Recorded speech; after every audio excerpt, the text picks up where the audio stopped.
JK Yadav Films present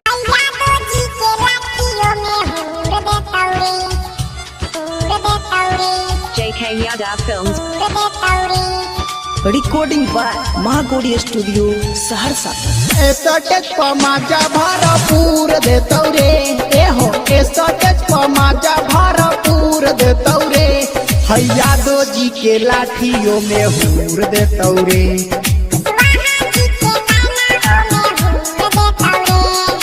एसटेज पर माजा भरपूर देतौ रे, एसटेज पर माजा भरपूर देतौ रे।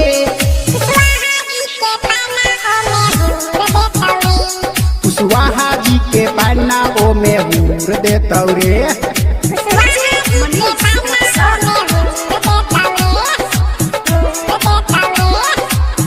JK Yadav Films recording by Mahagauri studio Saharsa.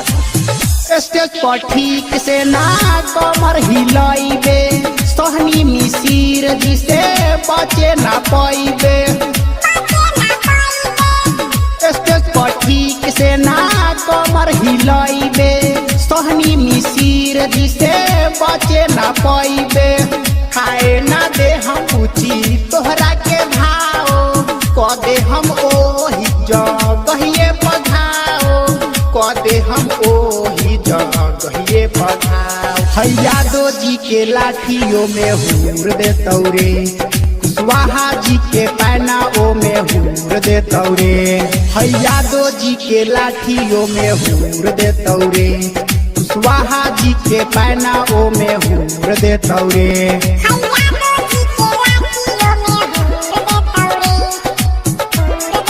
JK Yadav Films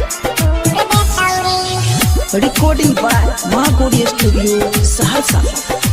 Bengal से आइले उड़ावेले गारादा, धैली दरोगा जी तो फरदी है पारादा। बंगाल से आइले उड़ावेले गारादा, धैली दरोगा जी तो फरदी है पारादा। संजय संवरिया लब के पर गइलू पीछा, आवो न पूरा कदी मनवा के इच्छा।